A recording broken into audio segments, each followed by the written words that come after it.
le 9 janvier 2003, alors qu'Estelle Mouzin rentrait simplement de l'école lorsque son chemin a croisé celui de l'ogre des Ardennes. Un meurtre orchestré par nul autre que Michel Fourniret et concernant lequel Le Parisien a, lundi 26 juin, dévoilé d'amples détails. Si au début de l'enquête, les enquêteurs avaient assuré que le père de Céline Fourniret, mort en mai 2021, n'avait pas pu être à l'origine de ce meurtre, tout porte à croire que plusieurs pistes incriminaient déjà le tueur en série.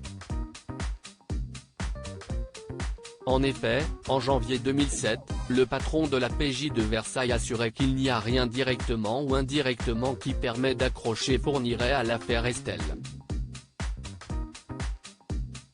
Pour cause, ces derniers avaient cru en l'alibi du tueur en série qui leur avait confié qu'il se trouvait à son domicile belge et qu'il avait appelé son fils le soir de la disparition.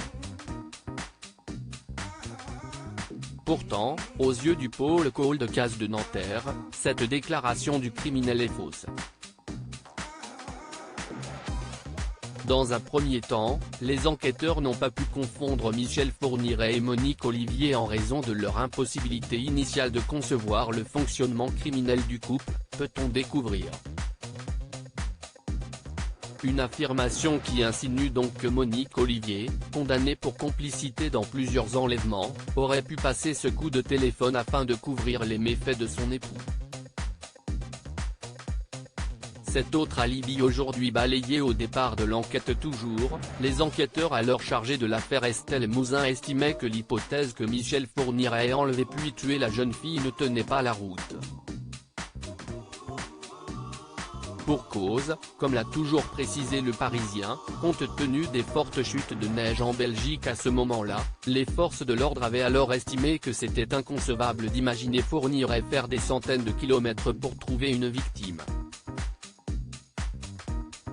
Cependant, cette hypothèse vite rejetée par les enquêteurs s'est avérée être vraie puisque comme l'a démontré l'enquête par la suite, au cours des années, le criminel à l'enfance trouble a fait plusieurs déplacements sur le territoire national afin de chasser loin de son domicile belge.